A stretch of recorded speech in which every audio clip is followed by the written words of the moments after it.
4:30 last session, and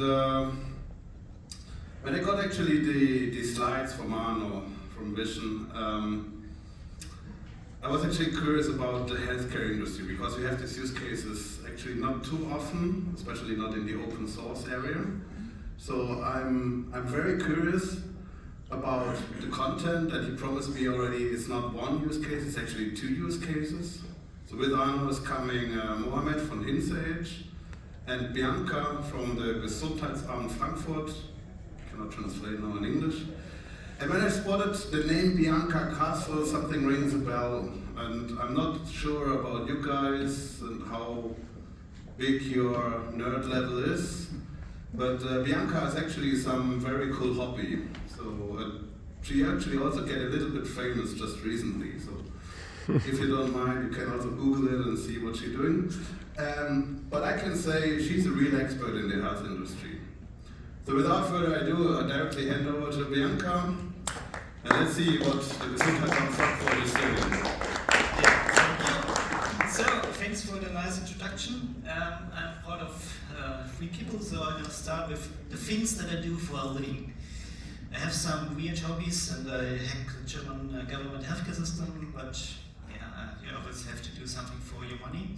So I thought about how to improve the digital state of the German health departments. The Gesundheitsamt is probably the same in Switzerland.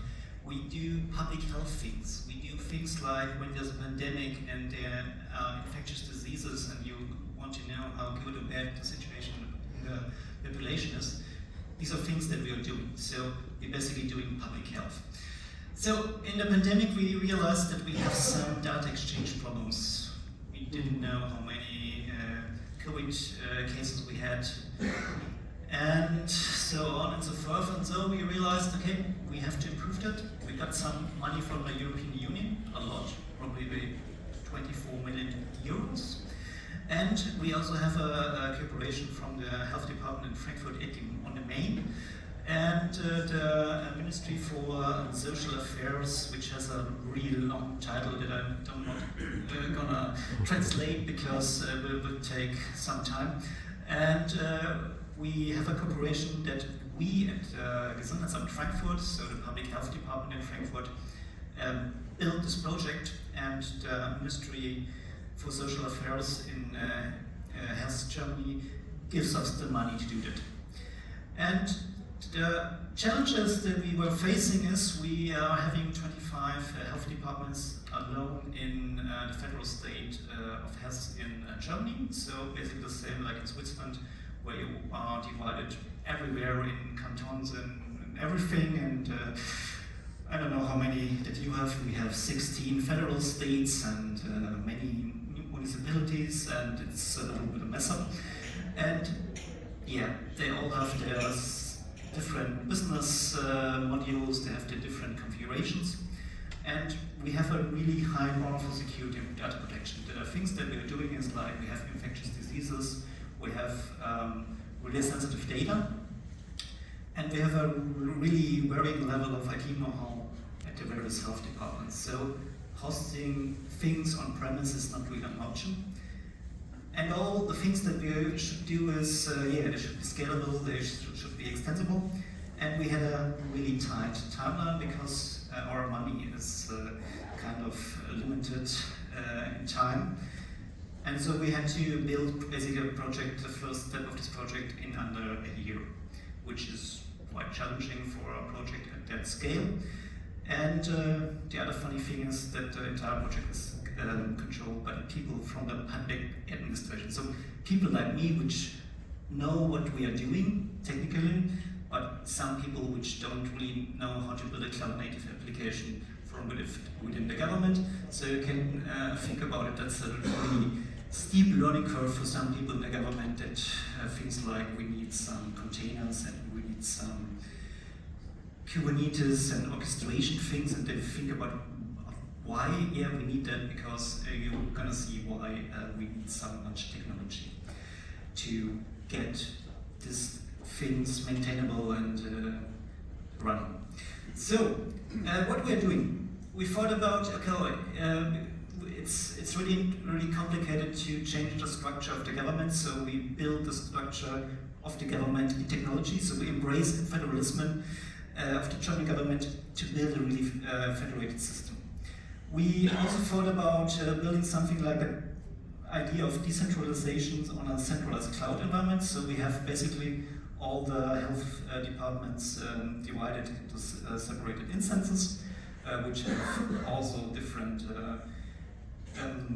modules and different containers and so on and so forth. We have embraced the zero trust concept, and we also have embraced security by design and privacy by design, and also do things like DevSecOps and all the things we do, which is quite a new thing for the government, is they are open source from the beginning under permissive and not so permissive license. And also the difference that we're doing is we provide all the services as software as a service for the government, because the government is basically not able to maintain these services because their IT know-how and their money is not equally distributed. So what we are doing? We're building a service mesh for all the health departments, and we connect them with different services, like central services. We have, for example, here the Gesundheitsamt, the health department of Frankfurt. We have different business modules, like the module for the school entry examination, which is when you send kids to school, they get examined if they are too big and too small in comparison to the other kids, and other things like if they have some diseases. And then we have things like we care for the hygiene things, and we do things like vaccinations and things like that. So we have them divided into business modules. We have central IAM for every health department based on GitHub, and things to connect them in between service directory, local service directory, central services, and so on. And then we have the same on the next health department. So it's basically a service mesh with many services. The view from an instance of a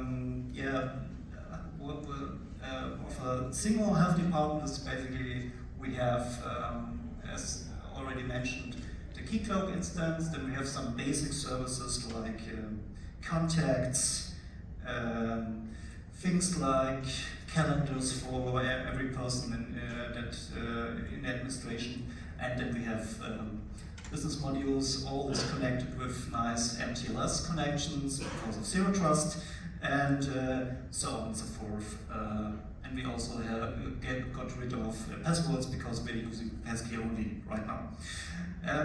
So that's the thing that we're building for one instance of GA-Lotse. GA-Lotse is the brand name for this project. It's basically the pilot for the health departments. And that's the things that we're doing.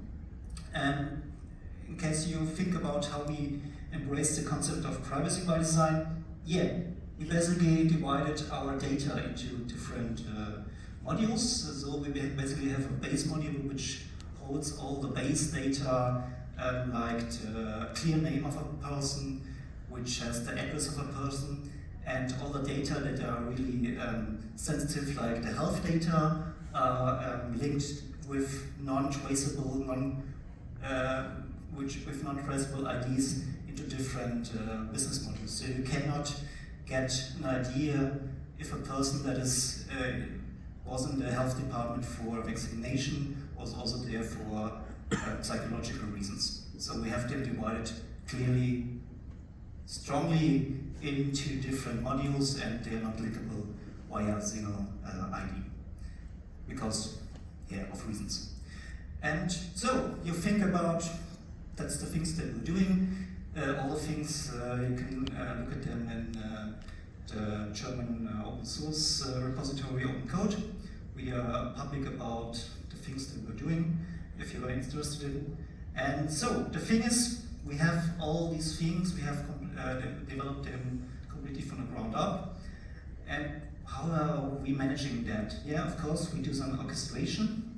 They're running on OpenShift cluster vision, and we have central services, which is quite a new thing, which will be used from 2 federal states in Germany, which is quite exciting because we are going to have some exchange in between federal states, which is a completely new thing, because we're sharing central services for the federal state of Hesse, and Bavaria will also use the system. And health departments consists of up to 21 modules, which also have some further containers, because they have basically a container for communication and a container for business logic. So these are more containers, but they're like 21 modules. And we also separate the data into different databases. So usually the health department has 8 Postgres instances, which are separated. We have some Redis for caching of user data, and we also have three different reverse proxies for different user flows for citizens, for the administration, for the people in the administration, and also for the administration of the key clock. So these are the things that we're doing. Just a quick look into what we are doing. In case you're interested, I'm here at least until the end. And so I'm going to hand over to Mohammad.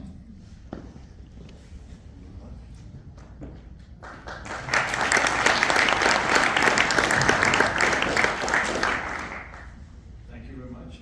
So I'm neither famous nor nerdy, but still on stage.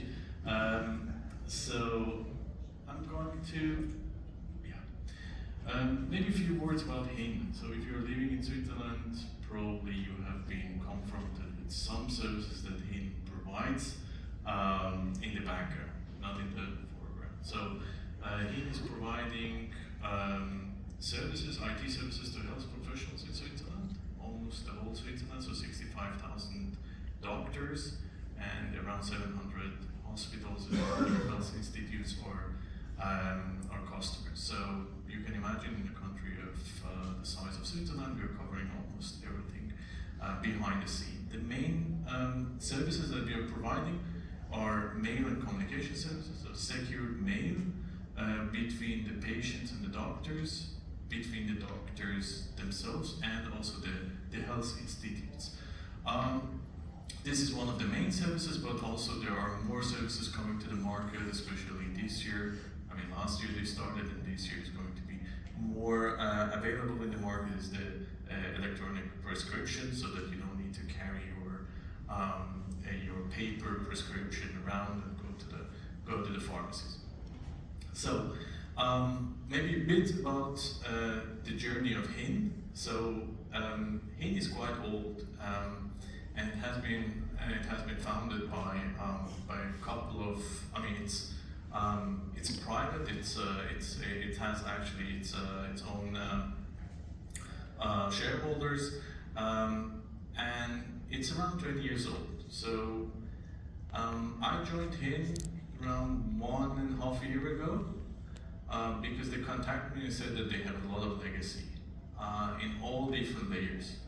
And they started this program called Phoenix. If anybody knows the Phoenix project book, it's basically one-to-one the same scenario. And we bought a couple of copies of this book and we propagated it to the company because more and more that we are going through this journey, we realize that it's one-to-one the same story. And it's getting really scary because I'm sympathizing with the roles which were in this book, and So once we started, we realized that we had a lot of legacy, not only in technology but also in the processes and also in the people and organization, the way that we work, and also the culture. But then I was actually number 3 of joining this team. There was a sponsor, and there was an architect who was the main person there, and I joined, and we started with the management to define some principles, so how the future should look like, and learning from the past and the experience. we started with the first one, so avoid lock-in. Why? Because HIN was basically thinking that the main issue they have is the vendor lock-in. However, it was not, but it was a valid point, and we learned it from the past, and we put it as a principle. Keep distance from tailored solutions. So we had here patches, there patches, and non-standard solutions, and everyone was suffering from it. And we said that, okay, the future should not be like this. Then we said that security is very important. I don't know if anybody has been working in health industry before.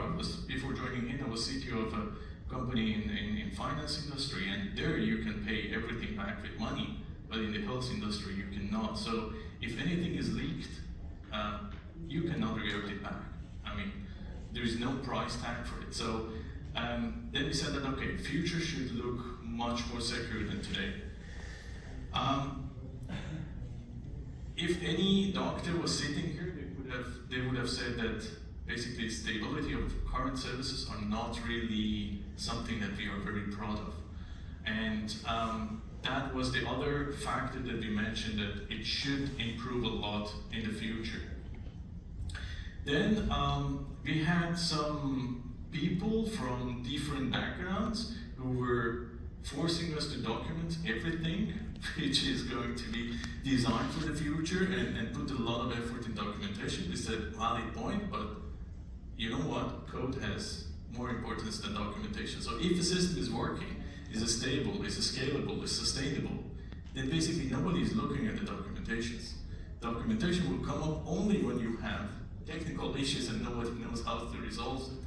So the last principle was that basically you can define a lot of goals and processes, but you never reach your goals. So achieving something is more important than defining processes. What I'm saying is that these were the principles, but then once we defined the principles and then looked for technologies, we said, okay, containerization, virtualization, using standard technologies, and basically together with Vision, we started to shape the future architecture based on the very first component, OpenShift clusters, and then we said that all around components like Cilium, like Argo CD, like GitLab, like also HashiCobalt, and so on and so forth.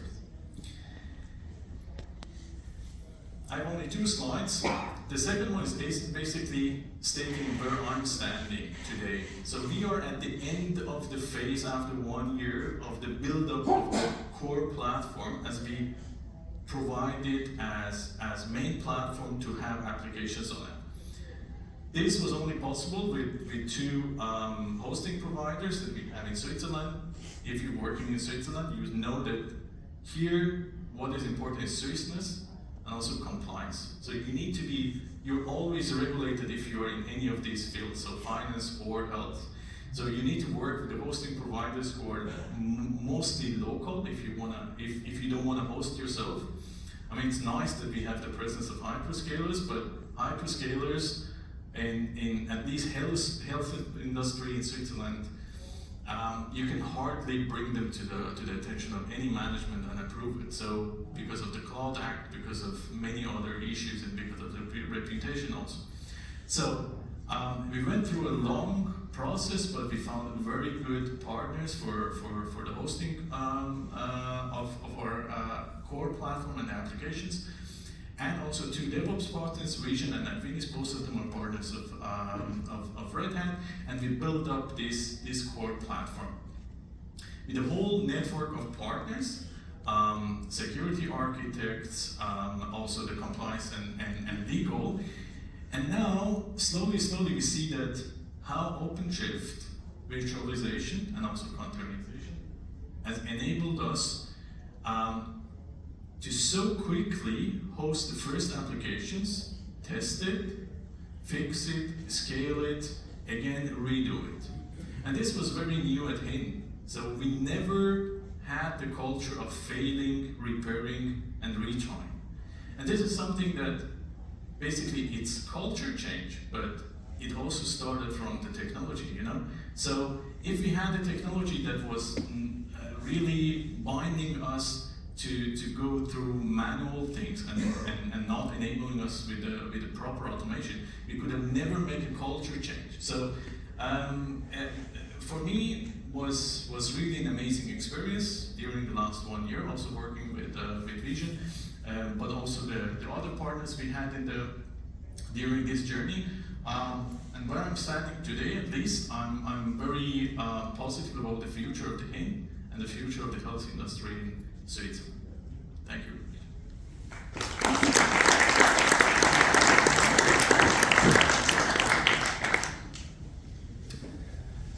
So I'm here to, as this is the dev and engineering track, I'm a little bit here to open up the hood of the two engines or the two cars you just saw. I'm super happy and super proud to be part of these two projects.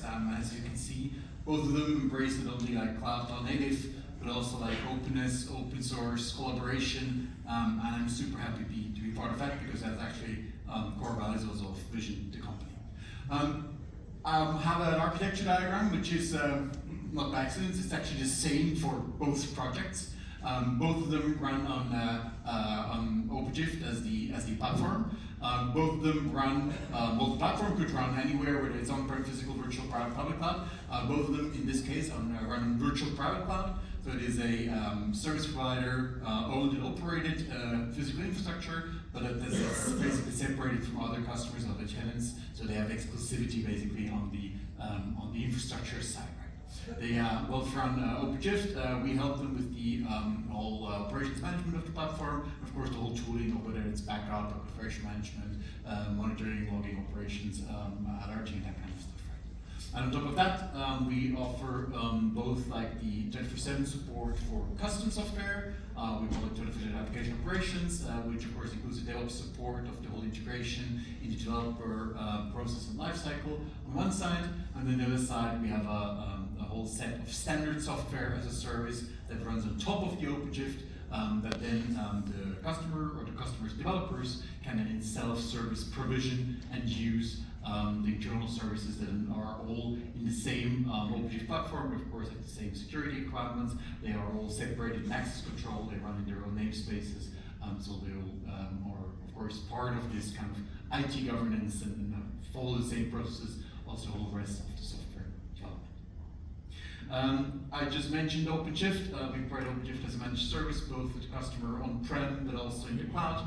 And of course, being in this kind of virtual private cloud, which enables to have this high security and compliance requirements, helps a lot, because then they have their own environments, they control the environments, they control the access to their environments, and of course that makes it much easier also for us to guarantee and basically transparently give them basically the audit log into their security monitoring, and they can see what we did and what they did and what their partners and producers did. So that's of course this kind of transparency and that of course we stand for.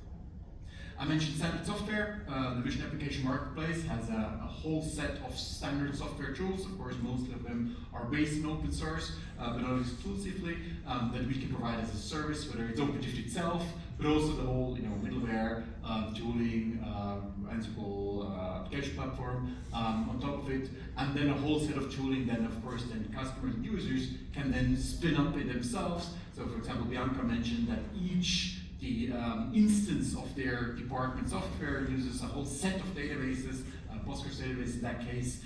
So that's something they can spin up themselves. If they spin up a new department, they could do it themselves. If you do it for a new test environment, you can do it themselves. And of course, that makes it much easier to collaborate. And on the other hand, we then have a standardized API to provide the Postgres as a service, in this case based on a Kubernetes operator on top of OpenShift. So that's of course also easier for us to have this kind of API, which is basically for me the core of this sort of platform engineering that we divide the instantiation of the service and the actual production and provision of the service between each other. I mentioned DevOps support, so that's how we work together with the software developers to integrate them basically into a standard GitOps workflow, and then be able to provide all the monitor alerting, the day 2 operations basically for any sort of custom software together with the customer. We just launched this week the DevOps Report 2025 survey. So this is the link to the 2024 survey, and I think at the landing page of that you have the link to the new survey. So if you are working with software in Switzerland, please go and enter your experiences into the survey so that we can update this year's report on where Switzerland stands in DevOps also this year. Last year, already 89% of respondents were partly under implementation or have already implemented DevOps. So DevOps is mainstream in Switzerland. So actually, this question will no longer be part of the survey because if over 90% have already doing it, there's no need to explore the number. And with that, I have the honor and pleasure to tell you that the bar is open. The opera will start in about 2 minutes and 42 seconds. So with this great news, thank you all for your attention, and see you downstairs.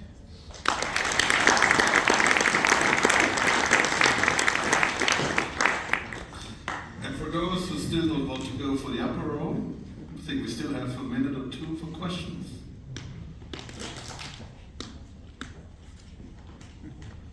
I have actually one question. So, Mohammad, you raised this electronic prescription thing, right? And I could not recall it was in Switzerland or in Germany, but I take the second or the chance to ask. I heard a story that the electronic prescription will be a QR code, which is printed on a piece of paper, and then I can take this and go to the pharmacy. Is this something which is true or not? Do you have any insight? I believe this is one version of the Swiss electronic prescription, but only for the adoption of the people who are used to the paper one, but you don't have to. I mean, you can have the electronic. There's an electronic alternative. Yes.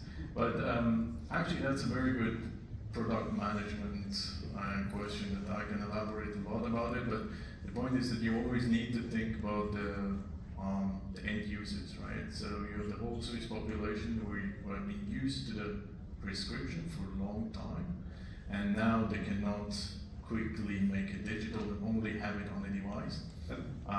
So there are these scenarios that you can print it on paper, but not necessarily. How is it in Germany? In Germany, we have 4 ways which are officially available to fulfill a prescription, also paper, but the things that we're doing in Germany is we use the electronic health card, which is kind of broken, but it's a different story. And but as Mohammad said, it's you have to think about all the ways that people can use such a system. So if they use it in paper, that's fine. If they use it via an app, that's fine. If they use it via a card, that's fine.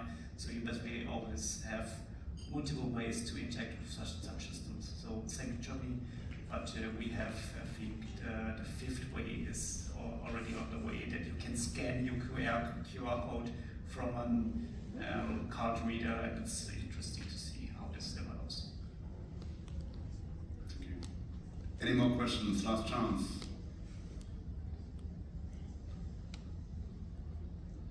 Well, if not, I think we made it 2 minutes, so Apro should be there. Thanks a lot for attending, and thanks a lot again for Bianca, Aarno, and Mohammad.